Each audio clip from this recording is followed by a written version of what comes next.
रजनी को बचपन से ही पेंटिंग का बहुत शौक था।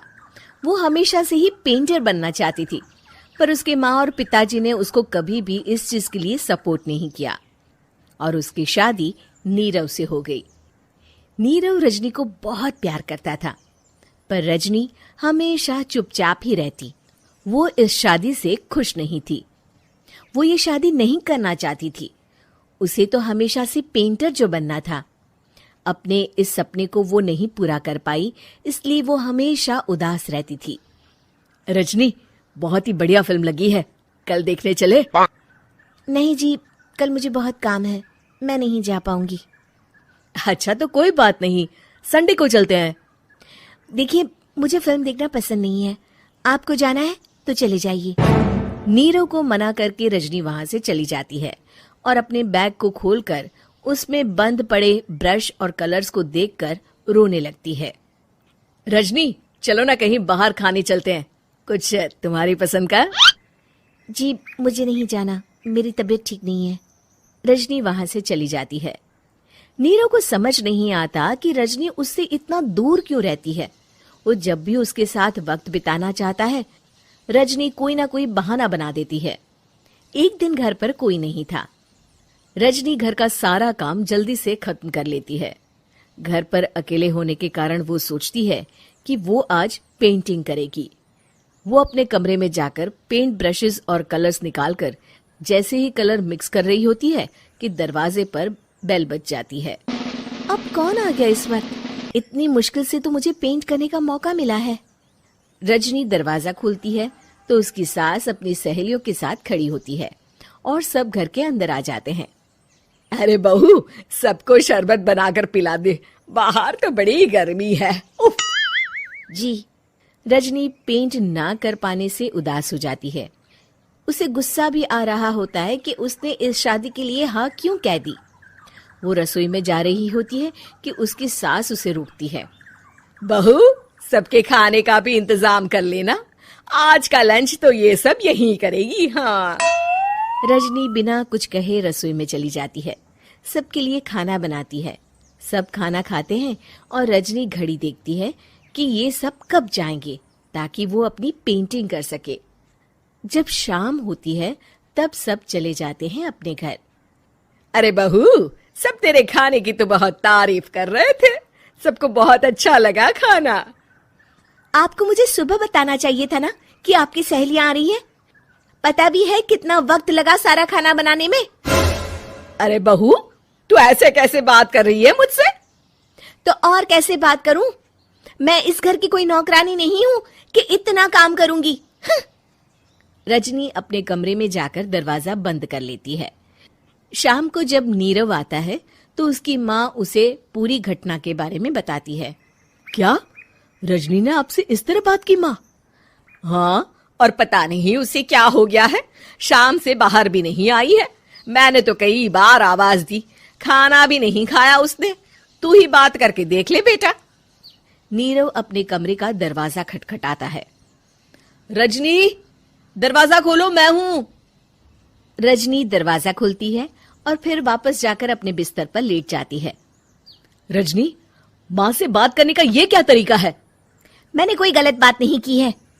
अरे तुम क्यों ऐसे बर्ताव कर रही हो सबके साथ? क्या तुम इस शादी से खुश नहीं हो?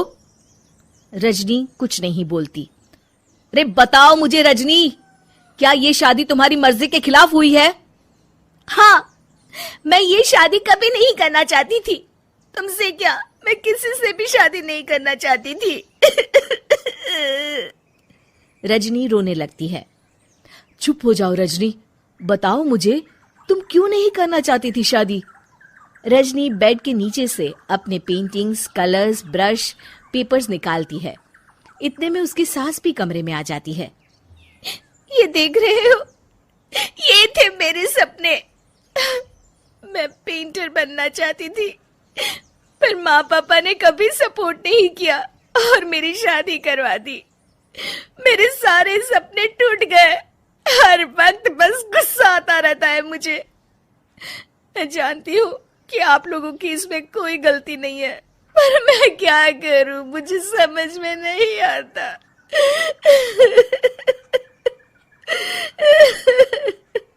रजनी फूट फूट कर रोने लगती है।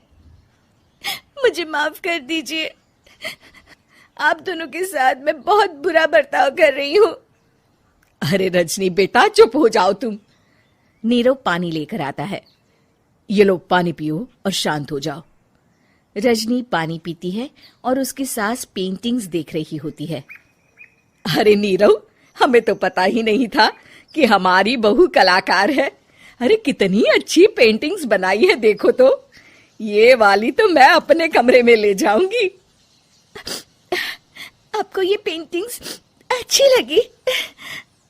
अच्छी नहीं, बहुत अच्छी लगी। और तुमने हमें बताया क्यों नहीं? तुम जब चाहे पेंटिंग कर सकती हो रजनी।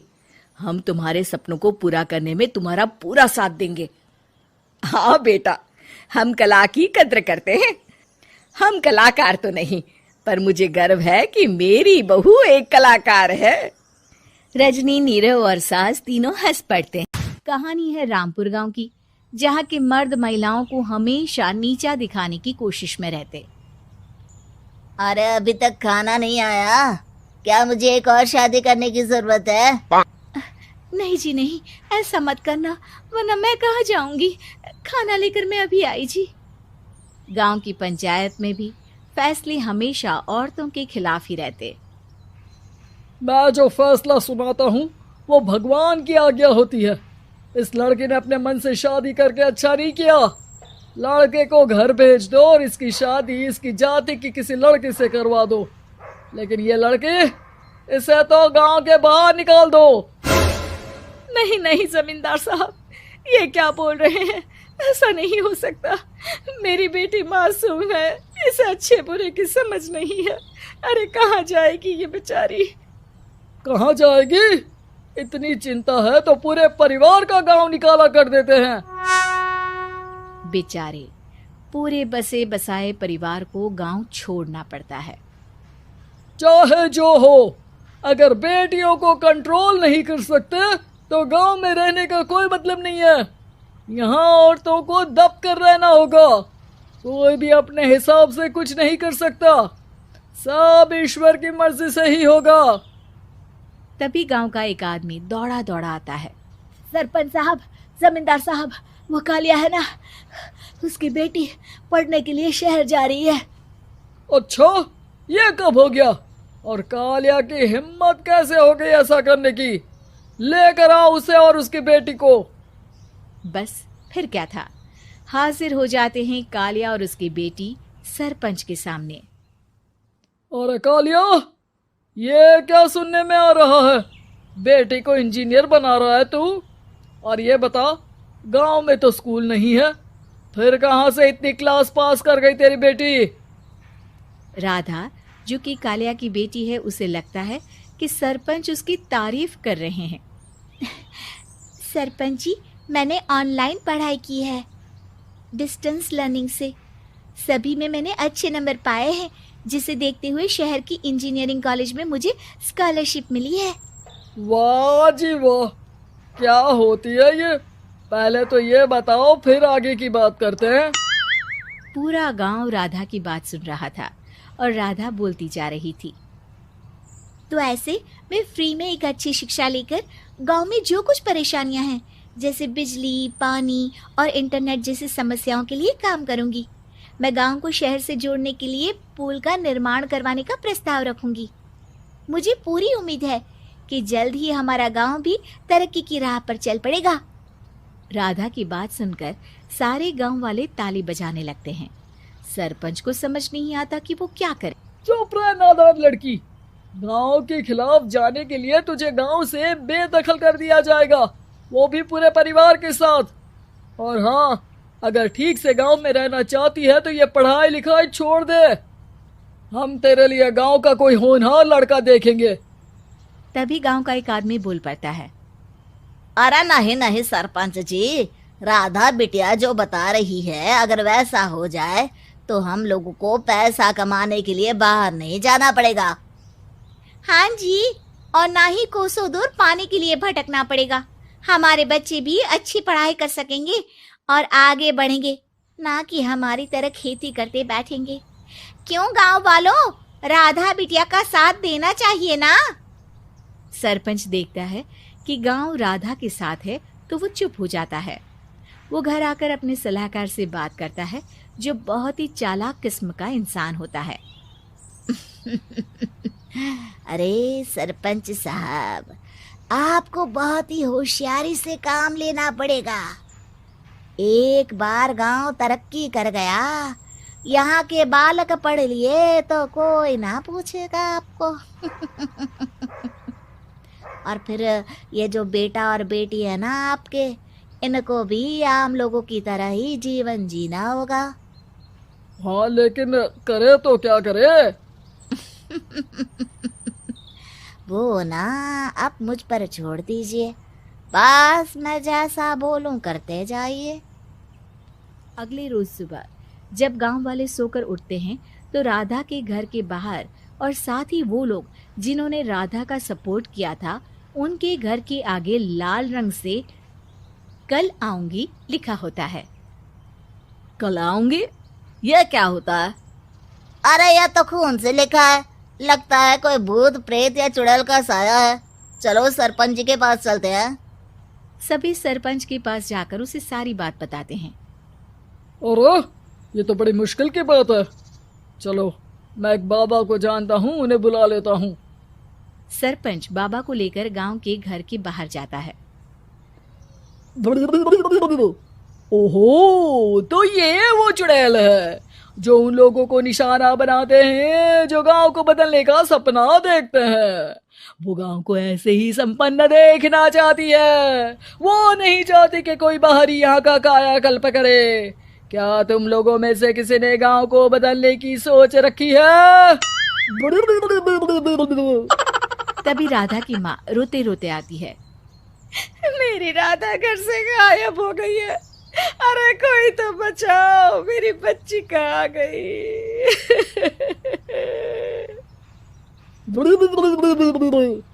ले गई वो चुड़ैल, तेरी बच्ची को ले गई।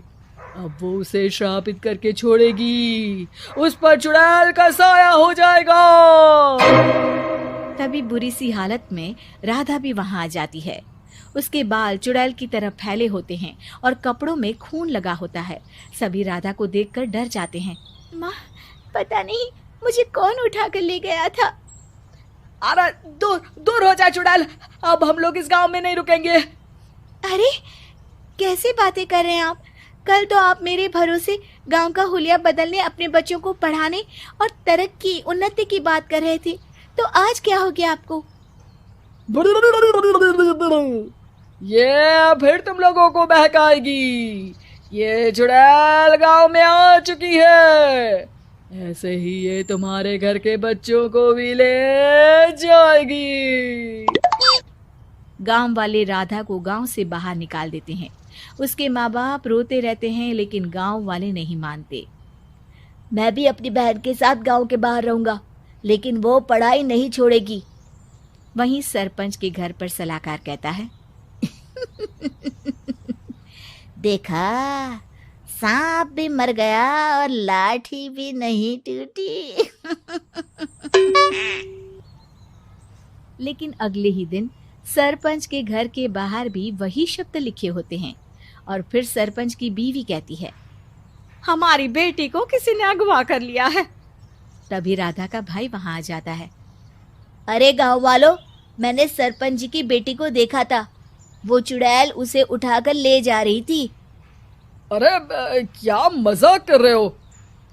नहीं नहीं सरपंच जी, आप नहीं जानते, वो चुड़ैल अब आपकी बेटी में आ जाएगी, जैसे राधा के अंदर आ गई थी।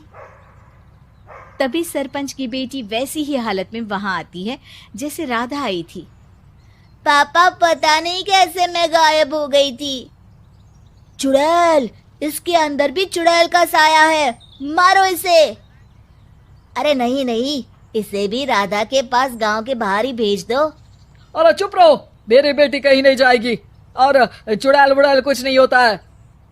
अरे कैसे बात कर रहे हो सरपंच जी? आप तो बोल रहे थे कि आपका फैसला भगवान का ज्ञान होता है, तो अपने पर बात आई तो अब आप ऐसे बोल रहे हैं।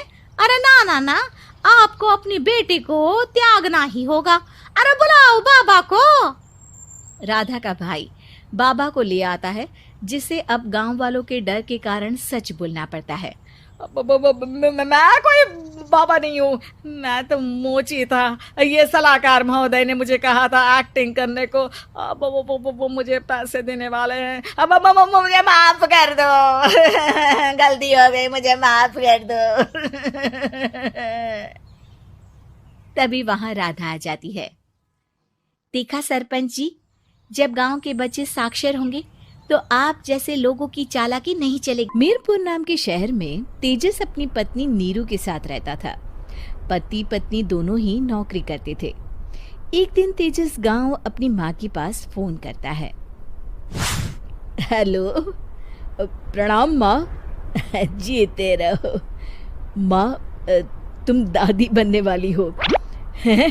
अरे वाह, ठीक है बेटा, मैं कल ही आती हूँ। जब माँ जी शहर पहुंची तो बेटे बहू ने बहुत अच्छे से स्वागत किया। लीजिए माँ जी चाय। अरे गर्मा गर्म पकोड़े ले आओ माँ के लिए। नीरू रसोई में गई और 2 मिनट में ही पकोड़े ले आई। जी ये लीजिए। बहू जादू से बनाए हैं क्या? अभी तो रसोई में गई थी। यम्मी। माँ जी, शीला रसोई में पकोड़े तल रही है, मैं बस लेकर आई। हे भगवान, मेरा धर्म भ्रष्ट कर दिया तूने। अब तो गंगा जल से शुद्धिकरण करना होगा।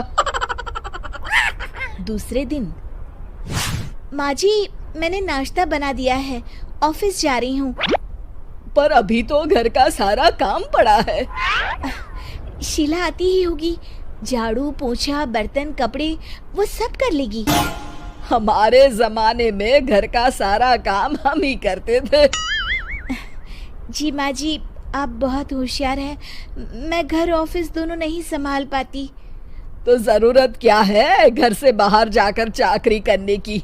वैसे भी घर का काम खुद करने से घर में बरकत आती है, समझी? पर माँ जी। पर वर कुछ नहीं, इस महीने की पगार मिले फिर ऑफिस बंद है। हाँ। रात को नीरू तेजस से कहती है, सुनिए जी, माँ जी बोल रही थी कि मैं नौकरी छोड़ दूं। वैसे ठीक ही तो है, अभी तुम्हें आराम की जरूरत है। फिर भी आराम कहाँ, शीला को छुड़ाने के लिए बोल रही थी। तो अब 24 घंटे में इतना काम तो कर ही सकती हो। पर जॉब पसंद है मुझे, घर पर मन नहीं लगेगा। अगले दिन जब दोनों ऑफिस के लिए निकल रहे थे, मेरी तो कोई कीमत ही नहीं है इस घर में। माँ जी, आजकल महंगाई बहुत है, रहन सहन भी बदल गया है, दोनों नौकरी करते हैं तभी ठीक रहता है। अच्छा, तू कहना क्या चाहती है? मेरा बेटा तुझे बिठा के खिला नहीं सकता? तू ही इस घर का खर्च चला रही है, हैं? नहीं माँ जी, मेरा वो मतलब नहीं था। मतलब खूब समझती हूँ, ये बाल धूप में सफेद नहीं किए मैंने। हाँ। अब तो ये रोज का काम हो गया था। तेजस भी रोज की झिकझिक से परेशान हो गया था। एक दिन उसने कहा, नीरू, वैसे भी तुम्हें मैटरनिटी लीव मिलने वाली है, तो अभी से ही छुट्टी ले लो। पर क्या, मेरी सैलरी अच्छी खासी है। आखिर नीरू ने रिजाइन कर दिया। जब बच्चा हुआ तो घर में सब बहुत खुश हुए। कुछ दिनों बाद तेजस फाइल देख रहा था। क्या हुआ तेजस, कुछ परेशान लग रहे हो? हाँ, वो हमारी जितनी सेविंग्स थी वो तो हॉस्पिटल में और छठी के फंक्शन में खत्म हो गई है नीरू। और अभी वैसे मंदी चल रही है तो मैं बोल रही थी कल मुन्ना को हेपेटाइटिस का टीका लगवाना है। नीरू, क्या पोस्टपोन नहीं कर सकते? नहीं जी, बिल्कुल नहीं। अब तेजस को समझ में आ रहा था कि उससे गलती हुई है। पैसों की कमी का असर घर के माहौल पर भी पड़ रहा था। अगले दिन, बेटा मेरा चश्मा और ये दवाइयाँ ले आना, पर्चा देते हुए माँ जी ने कहा। जी। तेजस, मुन्ना के लिए दूध का डिब्बा और डायपर भी ले आना, और ये किराने के सामान की लिस्ट है, इसे भी लाना है। तेजस गुस्से में लिस्ट मरोड़कर फेंकता है और चिल्लाता है, पैसे क्या पेड़ पर उगते हैं? ये ले आना, वो ले आना। अरे पर ये जरूरत का सामान ही है। वो गुस्से में बिना कुछ कहे ऑफिस चला गया। अरे अरे लंच तो ले जाइए। नीरू दौड़कर डिब्बा पकड़ाती है। एक दिन खाना खाने के बाद, नीरू, अब तो मुन्ना कुछ बड़ा हो गया, तो अब तुम वापस ज्वाइन कर लो ना जॉब। पर इस रिसेशन में जॉब मिलना बहुत मुश्किल है। ट्राई तो करो। फिर मुन्ना? माँ जी है ना, और एक फुल टाइम मेड भी लगा लेंगे। पर माँ जी, उन्हें तो पसंद नहीं। तभी माँ जी वहाँ आ जाती है और प्यार से नीरू के सर पर हाथ फेरते हुए बोलती है, अब मेरी समझ में आ गया बहू, पहले के और अब के समय में अंतर है। तुम काम शुरू करो, मुन्ना की जिम्मेदारी मेरी। मेरी प्यारी माँ जी। ये कहकर नीरू उनके गले लग गई।